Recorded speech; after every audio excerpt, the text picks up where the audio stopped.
돌집사TV입니다. 자, 오늘은 많은 분들이 요청을 해주셨던 화물 운송 종사 자격증 1과목부터 4과목까지 해설 기본서 영상 한번 준비해 보았습니다.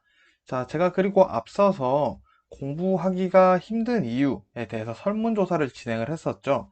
근데 가장 많은 답변이 왔었던 게 단어, 용어가 너무 어렵다, 용어가 이해가 안 된다 라고 하신 분들이 아주 굉장히 많으셨고요. 그리고 두 번째로 일을 하면서 공부를 하려고 하다 보니까 힘이 들다 라고 얘기해 주신 분이 많으셨습니다. 그래서 이번 영상 같은 경우에는 제가 최대한 설명보다는 제가 준비해 놓은 텍스트를 읽어 드리면서 일을 하시면서 영상을 틀어놓고 들으시거나 혹은 운전하시면서 들으실 수 있도록 최대한 준비를 했고요. 어려운 용어를 빼기 위해서 제가 제 스타일대로 조금 쉽게 변형해서 적어 두었으니 정확하게는 암기보다는 화물 운송 종사 자격증에 어떤 내용들이 나오는지 이해를 하다 보면은 시험에 문제를 내가 이제 풀 수 있는 능력을 이제 함양시키기 위한 영상이라고 보시면 되겠습니다. 자, 그래도 반복해서 듣는 게 큰 도움이 되실 거라 생각이 들고 제가 오랫동안 준비를 한 영상이기 때문에 끝까지 시청해 주시면 감사드리겠습니다. 자, 그러면 시작하도록 하겠습니다. 자, 화물 운송 종사 1과목은 교통 및 화물 자동차, 정확히는 운수사업 법규에 대해서 나와 있습니다. 자, 그럼 첫 번째 나오는 도로교통법부터 살펴보도록 하겠습니다. 자, 제가 지금부터 말씀드리는 내용은 제가 법규를 보면서 나올 것 같은 문제 혹은 나왔었던 문제들을 요약을 해서 올린 것이기 때문에 조금 더 공부를 하실 분들은 이제 법규를 찾아보시거나 교재를 사서 공부하시길 추천드리겠습니다. 자, 첫 번째 도로교통법입니다. 차로에 따른 통행차의 기준에 대해서 말씀드릴게요. 자, 고속도로에서도 편도 2차로에서 1차로는 최고 80km 이상으로 주행하면서 앞지르기를 해야 합니다. 자, 1차로에서 80km 주행 불가 시에는 통행이 가능하다라는 말이 무엇이냐? 자, 80km로 주행이 불가능한 경우가 있겠죠. 교통이 많거나 차가 많아서. 그런 경우에는 그래도 그냥 통행을 해도 된다라고 얘기가 나와 있고요. 마찬가지로 고속도로 편도 2차로에서 2차로로 운행 가능한 자동차는 모든 자동차가 되겠죠. 여기서 모든 자동차라면 화물 자동차도 당연히 포함이 되는 겁니다. 자, 그럼 고속도로 편도 3차로에서 어떻게 되는지 보도록 하겠습니다. 자, 먼저 편도 3차로 고속도로에서의 1차로는 편도 2차로와 동일합니다. 말인즉슨 80km 이상 주행으로 앞지르기를 하는 차선이라고 되어 있는 거겠죠.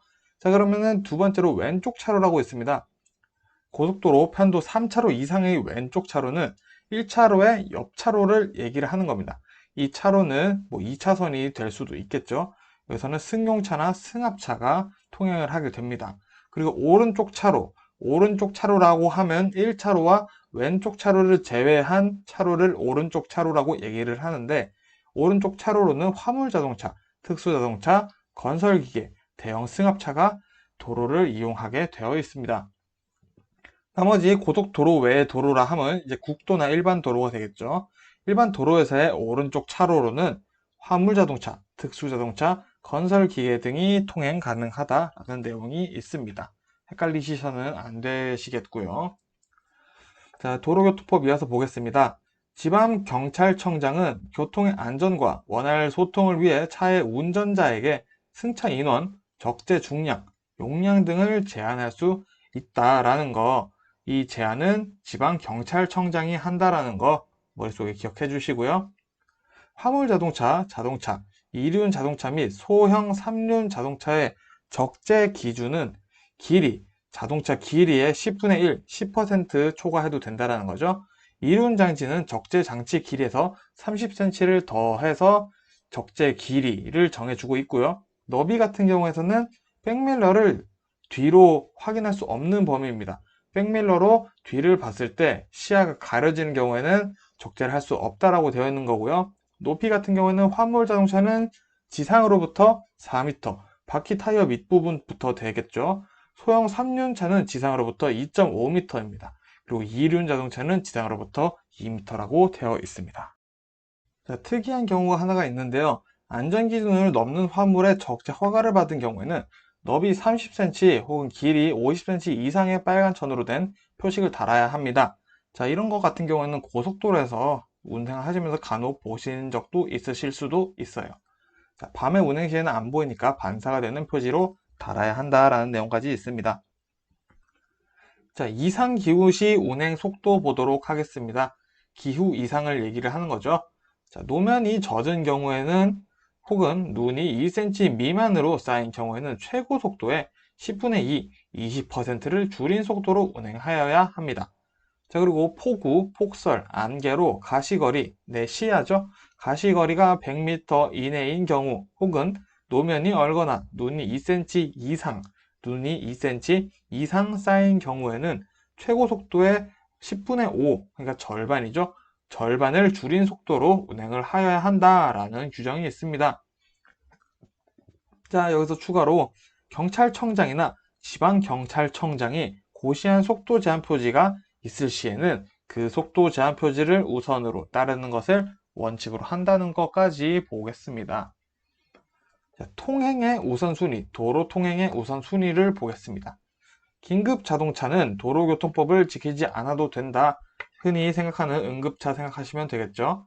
교차로에서 긴급 자동차가 접근하는 경우 운전자는 교차로를 피해 일시 정지하여야 한다. 교차로를 피해서 일시 정지를 해야 한다는 게 중요한 포인트고요. 긴급 자동차는 본래의 용도로 사용되지 않을 경우 사이렌을 작동해서는 안 됩니다. 다만 대통령령으로 훈련하는 경우에는 제외된다고 하니 머릿속에 담아주세요. 자, 자동차의 정비 보겠습니다. 자동차의 운전자 정비사는 정비되어 있지 않은 자동차를 운전을 시켜서는 안 된다라고 되어 있습니다. 자, 운송사업용 자동차, 화물차는 다음 사항에 해당해서는 안 된다라고 되어 있습니다. 자, 첫 번째, 승차 거부해서는 안 될 거고요. 두 번째, 운행 기록계를 목적으로 사용하지 않는 경우 혹은 운행 기록계 미설치나 고장으로 사용되지 않는 자동차 운행을 해서는 안 된다라고 되어 있는 것까지 보도록 하겠습니다. 자동차 점검, 자동차의 점검 보겠습니다. 자동차의 운전자 혹은 정비사는 정비되어 있지 않은 자동차를 운전을 시켜서는 안 됩니다. 그리고 운송 사업용 자동차, 화물차는 다음 사항에 해당해서는 안 된다라고 되어 있죠. 첫 번째, 승차 거부. 두 번째, 운행 기록계를 목적대로 사용하지 않는 경우. 세 번째, 운행 기록계 미설치나 고장으로 사용되지 않는 자동차 운행을 해서는 안 된다라고 되어 있습니다. 자, 똑같은 내용 제가 그냥 두 번 읽은 거니까 당황하실 필요는 없어요. 자, 용어에 대해서 조금 이해를 해보도록 하겠습니다. 자, 주차란 운전자가 승객을 기다리거나 화물을 싣거나 차가 고장났거나 운전자가 차에 부재해 차에 없어서 운전할 수 없는 상태에 둔 것을 우리는 주차라고 정의 내리고 있습니다. 앞지르기는요, 운전자가 앞서가는 다른 차의 옆을 지나서 앞으로 가는 겁니다. 그래서 앞지르기는 꼭 왼쪽으로 해야 된다라는 규정이 있으니 같이 봐주시면 좋을 것 같고요. 정차 볼게요. 정차란 5분을 초과하지 않고 차를 정지시키는 것을 정차라고 합니다. 자, 그리고 이어서 서행이란 운전자가 차를 즉시 정지시킬 정도로 느린 속도로 가는 것이 서행입니다. 고속도로의 정의 볼게요. 자동차의 고속 운행에만 사용하기 위해 지정된 도로를 고속도로라고 부르고요. 횡단보도는 보행자가 도로를 횡단할 수 있도록 안전표지로 표시된 곳이 횡단보도입니다. 일시정지란 차 또는 노면 전차의 바퀴를 일시적으로 정지시키는 것이 말 그대로 일시정지라는 거, 이 정도는 머리에 담아주시면 좋겠습니다. 교통안전표지의 종류 보고 가겠습니다. 첫 번째, 주의표시 있고요. 규제표지, 그리고 지시표지, 그리고 보조표지, 노문표지, 이렇게 해서 총 5개가 있습니다. 교통안전표지의 종류는 주의표지, 규제표지, 지시표지, 보조표지, 노문표지, 이렇게 5개가 있습니다. 자, 진로 양보 의무 보겠습니다. 운전자는 뒤에서 따라오는 차보다 느린 속도로 가려는 경우 도로의 우측 가장자리로 피하여 진로를 양보한다. 자, 보통 고속도로에서 많이 해주는 매너죠. 자, 단 통행 구분이 설치된 도로의 경우는 그러지 않는다라는 거 돼 있고요. 비탈길에서 자동차가 서로 마주보고 진행하는 경우 올라가는 차가 양보한다는 것도 매너죠. 자, 그리고 좁은 도로에서 사람을 태운 자동차와 동승자가 없는 차가 마주한 경우에는 동승자가 없는 차가 양보한다. 조금 슬프네요. 자, 이런 거 같은 경우에는 우리가 이미 운전을 하시는 분들이기 때문에 잘 아시리라 믿습니다. 이어서 횡단보도 설치 기준, 횡단보도의 설치 기준 보도록 하겠습니다. 자, 횡단보도에는 횡단보도 표시와 횡단보도 표지판을 설치해야 합니다. 그리고 횡단보도를 설치하는 장소에 횡단보도자용 신호기가 설치된 경우 횡단보도 표시를 설치합니다. 그리고 횡단보도는 육교나 지하도 및 다른 횡단보도로부터 200m 이내에 설치해서는 안 되고요. 횡단보도를 설치하려는 곳에 도로가 포장되어 있지 않은 경우도 있겠죠. 그런 경우에는 횡단보도 표지판을 설치합니다. 추가로 횡단보도의 너비를 표시하는 보조 표지판도 설치해 주어야 한다는 거 보시면 되겠고요. 도로에서 서행해야 되는 장소에 대해서 말씀드리겠습니다. 자, 일단 첫 번째, 비탈길의 고갯마루 부근에서는 서행을 해야 하고요. 두 번째, 가파른 비탈길의 내리막에서도 서행을 해야 하고요. 도로가 구분 부근에서도 서행해야 됩니다. 그리고 지방경찰청장이 안전표지로 지정한 곳에서도 서행해야겠죠. 그리고 교차로에서도 서행을 해야겠고요. 여기서 추가로 어린이 보호구역에서도 당연히 서행을 해야 된다라고 알아두시면 좋을 것 같습니다. 자, 그리고 추가로 앞지르기 금지 장소가 있죠. 운전 많이 해보신 분들은 당연히 아실 겁니다. 첫 번째, 교차로나 터널, 그리고 두 번째, 도로의 구분 부근, 세 번째, 비탈길의 고갯마루나 부근, 네 번째, 가파른 비탈길의 내리막, 다섯 번째, 지방경찰청장이 안전표지로 지정한 곳, 즉 도로 서행 장소와 앞지르기가 금지되어 있는 곳은 어느 정도 비슷한 항목들이 있다라는 거 봐주시면 되겠습니다. 자, 그럼 정차 및 주차 금지 구역에 대해서 말씀드리겠습니다. 자, 먼저 교차로의 가장자리나 도로의 모퉁이로부터 5m 이내의 장소에는 정차도 안 되고요. 주차 금지입니다. 그리고 안전지대가 설치된 도로는 안전지대의 사방으로부터 10m 이내에 정차, 주차 금지가 되고요. 그리고 건널목의 가장자리나 횡단보도로부터 10m 이내의 장소에서는 정차, 주차가 금지되어 있다는 것 알아두시면 좋을 것 같습니다. 자, 그리고 불법 부착 장치의 기준, 불법 부착 장치가 왜 어디가 불법인지 그 기준에 대해서 한번 보도록 하겠습니다. 첫 번째, 경찰관에서 사용하는 무전기와 동일한 주파수의 무전기, 불법이겠죠. 그리고 긴급 자동차가 아닌데 경광등이나 사이렌, 비상등을 사용하는 것도 불법이고요. 안전운행에 있어서 영향이 있을 만한 정도의 장치는 불법 부착 장치다라고 얘기를 하고 있습니다. 자, 이어서 일종 보통면허로 운행 가능한 차량 보겠습니다. 자, 첫 번째, 승차 정원이 15인 이하인 승합차. 자, 중요한 기준이고요. 승차 정원이 15인 이하 승합차는 일종 보통면허로 운행이 가능합니다. 그리고 원동기 장치 자전거 내 클러치가 있는 것도 없는 것도 125cc, 125cc 미만은 운전이 가능하고요. 적재 중량 12톤 미만의 화물 자동차도 운행이 가능하다는 점 알아주시면 좋을 것 같아요. 자, 그럼 2종 보통면으로 운행 가능한 차량은 승차 전원이 줄게 됩니다. 승차 전원이 10명 이하인 승합차 운전이 가능하고요. 원동기 장치 자전거는 운전은 가능하지만 클러치가 없는 원동기만 운행이 된다는 거 봐주시면 좋겠습니다. 자, 그럼 운전면허 결격 사유에 대해서 말씀드릴게요. 자, 첫 번째, 음주운전으로 3회 이상 사고 시 면허 취소 후 3년간 운전면허 취득 금지되어 있다는 거. 음주운전은 절대 안 되고요. 자, 운전면허 효력이 정지된 기간 동안에 운전하다가 취소된 경우, 그 취소된 날부터 1년 동안 운전면허 취득을 할 수가 없습니다. 자, 그리고 무면허 운전으로 사람을 살해한 후 사고 발생 후에 조치 규정 위반을 했을 경우, 자, 이런 거는 후속 조치를 안 했거나 뭐 도망갔거나 이런 것들이 포함되고 있고요. 이런 경우에는 5년간 운전면허를 받을 수 없다라고 되어 있습니다. 자, 그리고 운전면허 효력이 정지된 기간 동안은 당연히 운전면허를 받을 수가 없겠죠. 자, 면허 취소 벌점 및 누산 점수 한번 알아보겠습니다.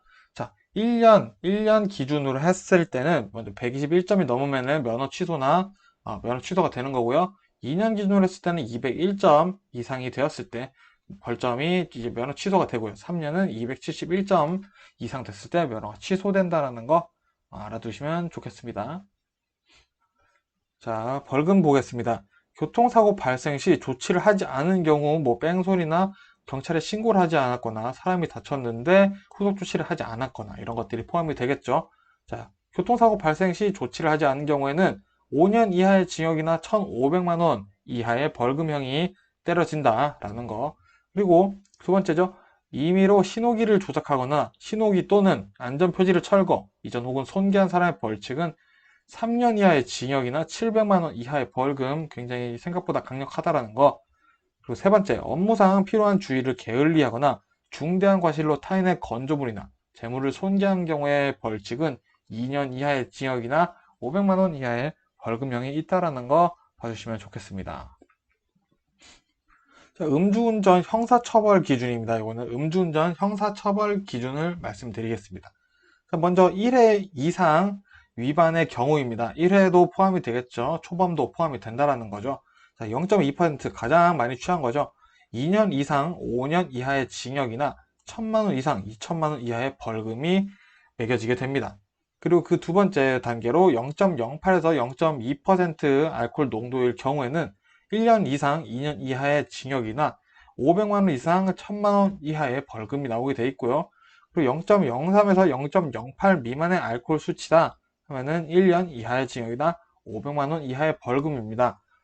자, 그리고 우리가 측정 거부하시는 분들이 있는데 측정 거부는 결국 1년 이상 혹은 5년 이하의 징역이 나오고요. 500만 원 이상 2천만 원 이하의 벌금형이 나옵니다. 이런 거 꼭 알아두시고요. 자, 여기까지 이제 1회 이상 초범 포함한 위반의 경우였고요. 자, 이제 2회 이상부터 높아집니다. 2회 이상 위반하신 분들은 2년 이상 5년 이하의 징역부터 시작하고요. 1,000만 원 이상, 2천만 원 이하의 벌금형부터 시작이 된다라는 거 봐주시면 좋겠습니다. 자, 그러면 교통사고 중에 과속사고에 해당하는 경우에 대해서 알아보도록 하겠습니다. 자, 과속 차량에 충돌되어 인적 피해를 입은 경우, 근데 여기서 과속이라 함은 20km 기준 속도보다 20km를 초과한 경우에 과속 차량이라고 얘기를 합니다. 두 번째, 제한 속도에서 20km를 초과하여 과속 운행 중 일어난 사고, 과속 사고겠죠? 그리고 고속도로나 자동차 전용 도로에서 제한 속도 20km 초과한 사고, 즉 계속 20km 초과하면은 과속이라는 거 봐주시면 되고요. 그리고 장소적 여건이라 하면 이제 어떤 장소에서 일어났는지 얘기를 하고 있는 거예요. 자, 어떤 장소냐 하면 도로나 불특정 다수의 사람들이 있는 공개된 장소이며 안전하고 소통 원활한 교통을 확보해야 할 필요가 있는 장소에서의 사고도 같이 요인이 포함됐을 때 과속사고다라고 얘기를 하고 있다라는 겁니다. 자, 그러면 도주사고 보겠습니다. 도주사고. 자, 어떤 경우에 우리가 도주사고라고 얘기하는지 보겠습니다. 첫 번째, 차량과의 충돌 혹은 인명사상을 인식하고도 가버린 경우, 뺑소니죠. 두 번째, 피해자를 방치한 채 사고 현장을 이탈한 경우, 이것도 도주사고, 즉 뺑소니에 대해서 얘기를 하고 있는 겁니다.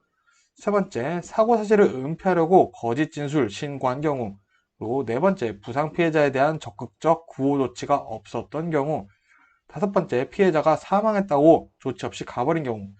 여섯 번째, 운전자를 바꿔서 신고한 경우, 내가 운전 안 했어요 라고 얘기를 하는 거죠.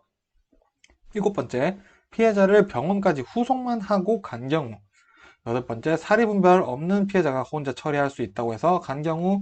아홉 번째, 어떠한 상황이건 구호 조치가 없었던 경우. 즉, 여기서 많이 있지만 굳이 다 외우려고 하실 필요는 없고요. 반복해서 듣다 보면은 아마 머릿속에 기억이 남으실 겁니다. 추가로 중요한 거는 어떻게 해서든지 구호치를 해야 되는구나 라는 거 정도 일단은 뉘앙스 담아두시면 좋을 것 같아요. 자, 그러면은 도주사고 미적용되는 사례를 한번 봐야겠죠. 자, 사고 장소가 혼잡해서 차를 대고 돌아온 경우, 자, 예를 들어 제가 차 사고를 냈습니다. 근데 여기가 1차선 도로이기도 하고 일방통행 도로라서 제가 차를 세울 수가 없어요. 뒤에 차가 많아서. 그래서 어느 정도 좀 한적한 데 가서 차를 세워놓고 다시 돌아온 경우 이런 것들이 해당이 되고요. 두 번째는 가해자도 피해를 입은 거죠. 그래서 제3자가 후속 조치를 한 경우에는 이제 도주 사고라고 할 수 없겠고요. 세 번째는 경찰이나 소방관이 후속 조치를 하는 것을 보고 연락처만 주고 간 경우에는 도주 사고가 아니다라고 얘기를 하고 있으니 요 세 번째 내용은 머릿속에 꼭 담아 주셨으면 좋겠네요. 자, 그러면은 이제 화물 자동차의 구분에 대해서 한번 보도록 하겠습니다. 자, 화물 자동차라 함은 총 4가지로 나뉩니다. 첫 번째, 일반형이 있는데요. 보통 우리가 아는 화물 운송용을 일반형이라고 생각하시면 됩니다. 두 번째, 덤프형이 있습니다. 적재함을 원동기의 힘으로 기울여 적재물을 낙하시킨다. 자, 뭐 덤프트럭 이런 것들 상상하시면 되겠죠. 자, 그리고 밴형, 지붕에 덮개가 있는 화물 운송용, 뭐 흙이나 모래, 자갈 이런 것들을 실어 나르는 굉장히 큰 차량들이 보통 밴형이라고 하고 있습니다. 그리고 특수 용도용이 있는데요. 이제 청소차나 살수차, 소방차, 냉장, 냉동차, 그리고 곡물 사료 운반차 이런 것들도 이제 화물 자동차에 포함이 된다라고 보면 되겠습니다. 자, 그리고 특수 자동차라는 종류가 또 있어요. 특수 자동차에는 3가지가 있습니다. 첫 번째, 견인형. 피견인차, 견인이 이제 변인 되어가는 차죠. 피견인차의 견인을 전용으로 하는 차를 견인차, 견인형이라고 하고요. 군안형, 고장, 사고 등으로 사용이 어려운 차를 군안, 견인하는 차. 바다에 빠졌거나 물에 빠졌거나 뭐 진흙에 빠졌거나 이런 것들을 구하는 게 이제 군안형, 군안차라고 하죠. 그리고 특수 용도형이 있습니다. 특수 용도형이라 하면은 이제 고소 작업차나 고가 사다리 소방차, 그리고 크레인, 오가 크레인 뭐 이런 것들이 있다라는 거 반복해서 듣다 보시면 외워지실 거니 너무 어렵게 생각 안 하셔도 될 것 같아요. 자, 그러면은 이제 화물 자동차 운송 사업의 운임 및 요금 신고 사항에 대해서 말씀드리겠습니다. 첫 번째로는 원가 계산서가 있고요. 두 번째로는 운임, 그리고 요금표가 있겠죠. 그리고 세 번째, 운임 및 요금표가 있으니 운임 및 요금의 신구, 옛날 거와 지금 거, 그 대비표가 있겠죠. 이런 거 같은 경우는 이제 내 운임이 변경이 됩니다라는 변경 신고하는 경우에는 이 신구 대비표가 필요하다라는 거 머릿속에 꼭 담아주세요. 그리고 운송 사업자는 운임 및 요금을 미리 정해서 국토교통부 장관에게, 누구에게? 국토교통부 장관에게 신고하여야 합니다. 자, 물론 마찬가지로 운임 및 요금을 변경하려고 하는 때에도 동일하게 국토교통부 장관에게 신고하여야 된다는 거 꼭 봐주세요. 자, 이어서 화물 자동차의 안전 운송 원가 심의 의결 고려사항을 말씀드리도록 하겠습니다. 자, 먼저 어떤 것들을 심의하고 의결하는지 볼게요. 첫 번째, 인건비와 감가상각비 등 고정비용들이 있죠. 그런 고정비용들을 이제 고려를 하고요. 두 번째, 유류비, 부품비 등 변동비용을 합니다. 첫 번째는 고정비용을 고민을 했고요. 두 번째는 이제 변동비용을 심의해서 의결을 하고 있죠. 그리고 세 번째는 그 밖에 뭐 상하차 대기비용, 운송 사업자의 운송 서비스 수준 등 뭐 평균적인 영업 조건을 고려해서 이제 대통령령으로 정한 사항들을 이제 심의 의결을 합니다. 여기서 뭐 대통령령으로 정한 사항이라고 되어 있는데 요 앞에 있는 내용들 상하차 대기 비용, 뭐 운송 서비스 수준 이런 것들을 얘기를 하는 거니까 복잡하게 생각하실 필요는 없으세요. 그리고 이어서 위원회는 이 안전 운송 원가 심의 의결하는 위원회를 얘기를 하는 거죠. 위원회는 안전 운송 원가에 적정 이윤을 더해서 화물 자동차의 안전 운임을 심의하고 의결한다. 그러니까 즉 안전 운송 원가와 적정 이윤을 더하면은 안전 운임이 된다라는 개념이구나 라고 이해를 해주시면 되겠습니다. 자, 이어서 화물 자동차 운수 사업 법령에서 규정하는 운수 종사자의 준수 사항, 즉 화물 자동차의 운수 종사자의 준수 사항이죠. 그걸 이렇게 말이 길게 나온 거네요. 자, 보겠습니다. 3가지가 있는데요. 부당한 운임 또는 요금을 요구하거나 받으면 안 되고요. 정당한 사유 없이 화물을 운송 거부하면 안 됩니다.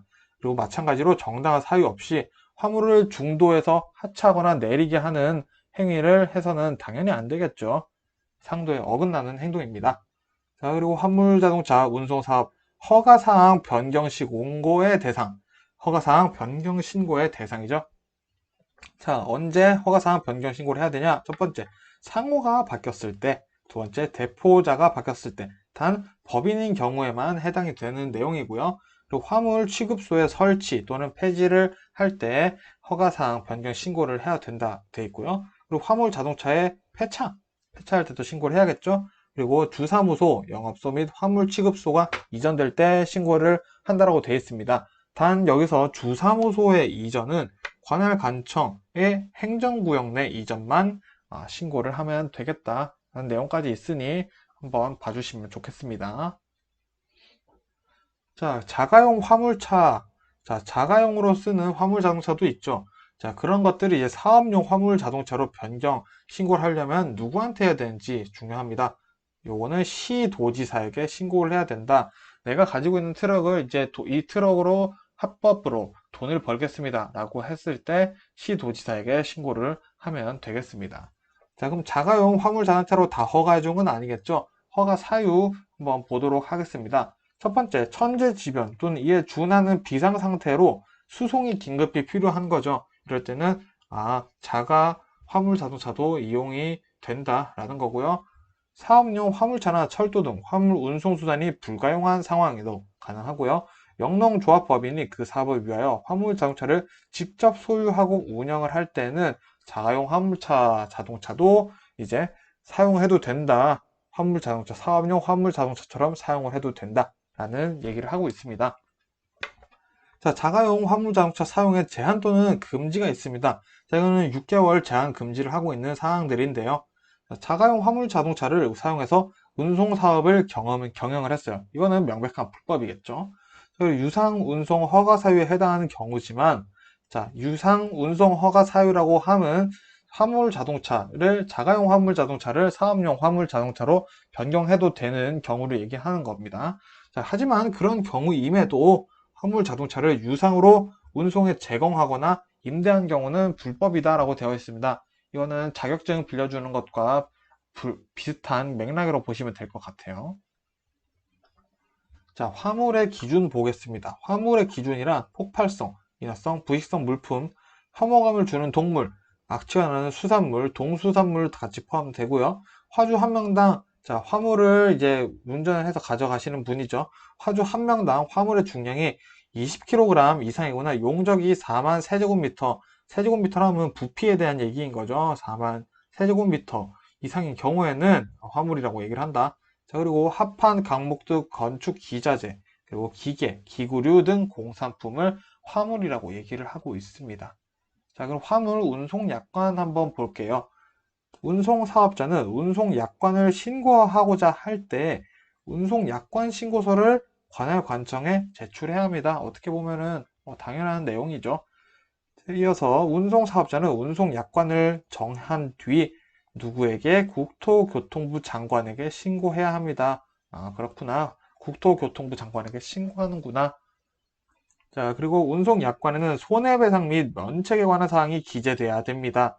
자, 아까 운송 약관 신고서를 쓴다라고 했죠.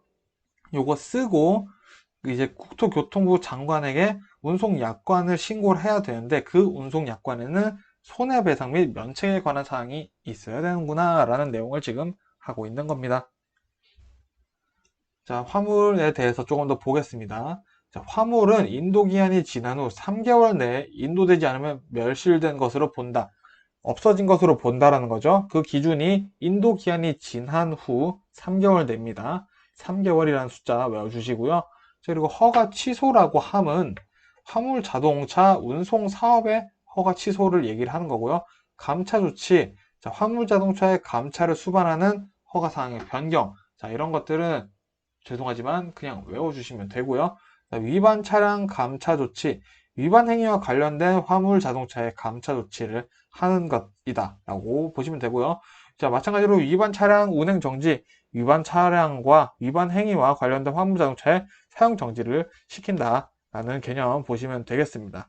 자, 그리고 이어서 화물 자동차의 등록 번호판, 그냥 쉽게 말해서 번호판이죠. 번호판 및 자동차 등록증 반납은 누구에게 한다? 국토교통부 장관에게 등록 번호판과 자동차 등록증 반납을 하게 되어 있습니다.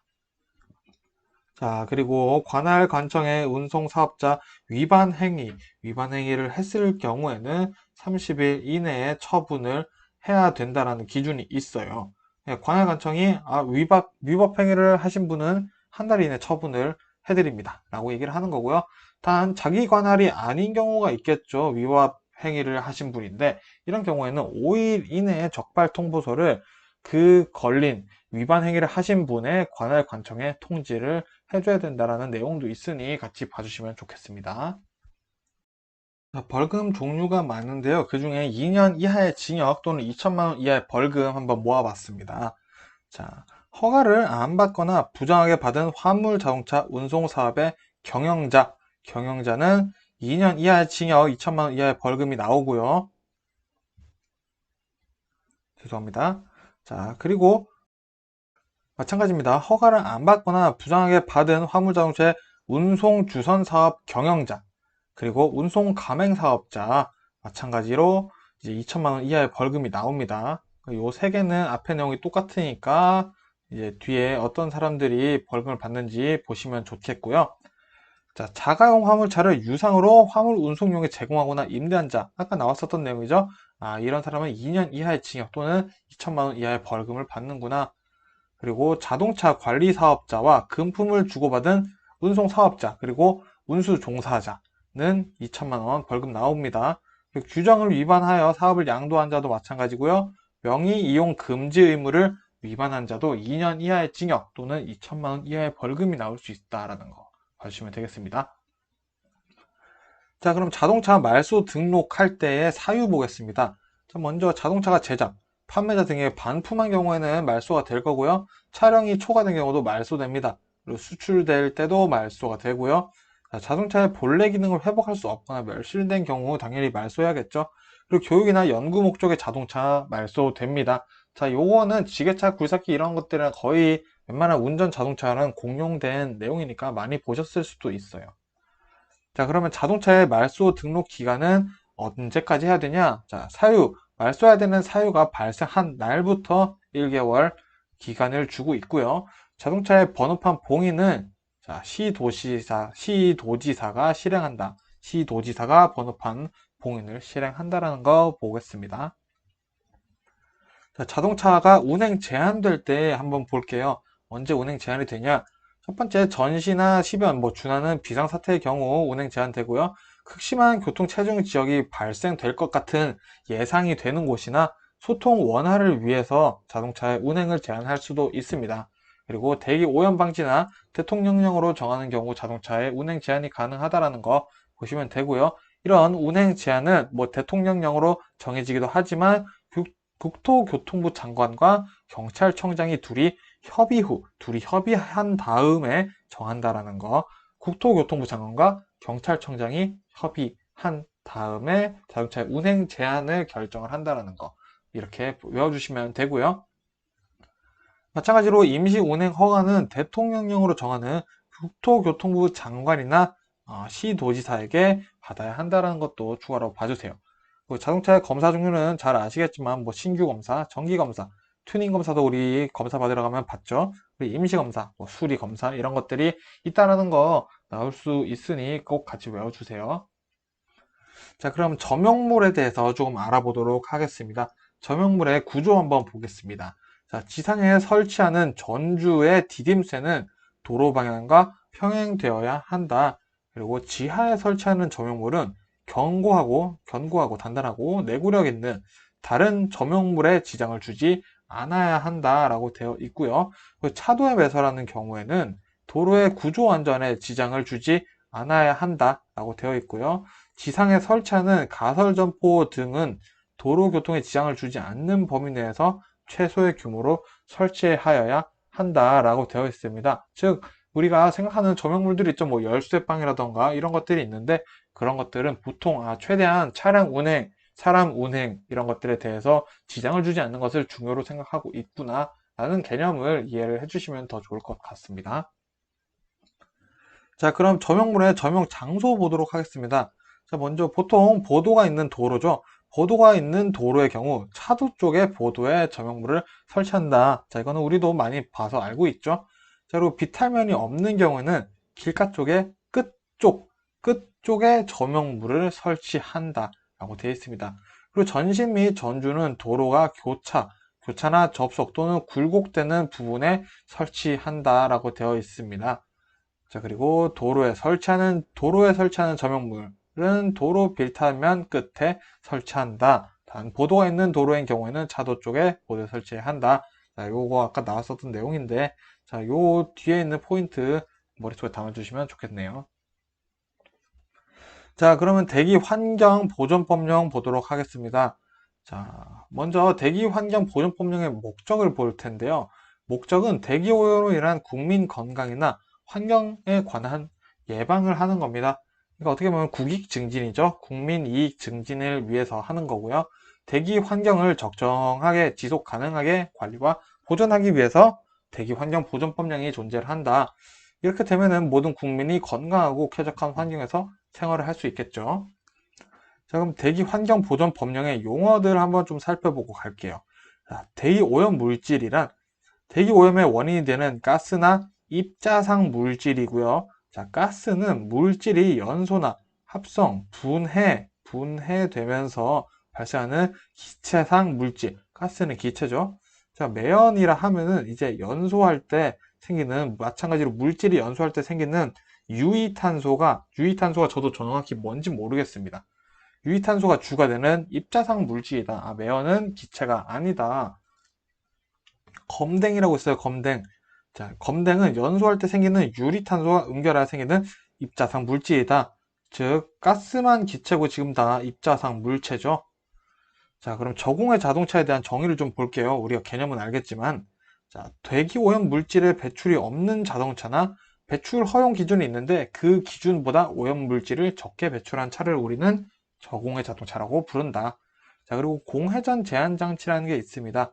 차에서 배출되는 대기오염 물질이 있는데 그 대기오염 물질을 이제 줄이고 연료를 절약하기 위해서 자동차에 부착하는 장치를 공회전 제한 장치라고 부릅니다. 자, 이렇게 저공해 자동차로서의 전환, 개조 명령을 하는 경우가 있어요. 근데 요거를 위반을 했다? 그러면 300만 원 이하의 과태료가 나온다는 것까지 머릿속에 담아주시면 좋겠네요. 자, 대기환경보전법령 조금 더 보도록 하겠습니다. 자, 아까 나왔었던 공회전 제한 장치 부착을 해야 되는 대상 차량들이 있습니다. 어떤 차량이 있냐? 일단 버스죠. 버스 운송 사업에 사용되는 자동차. 그냥 버스입니다. 말이 좀 어렵게 나왔는데 그냥 버스 그게 다고요. 그리고 일반 택시 운송 사업. 택시라면 모든 택시, 경영, 소형, 중형, 대형, 모범, 고급형 모든 택시가 포함이 되고요. 그리고 버스 운송 사업에 사용되는 자동차들이 있죠. 일반형이기도 한데 이 버스 뭐 크레인을 끌어준다던가 뭐 기름을 넣어주게 사용되는 그런 자동차들 모두 공회전 제한 장치를 달아야 된다는 내용이고요. 자, 그리고 우리 해당되는 화물 운송 자동차죠.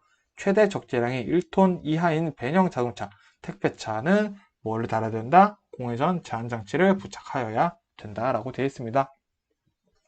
자, 그리고 원동기 가동 제한 위반 시 처벌이 있는데 1차, 2차, 3차 다 똑같이 과태료 5만 원입니다. 자, 요거 그냥 대충 머릿속에 한번 담아두시면 좋을 것 같아요. 혹시 나올까봐 넣습니다.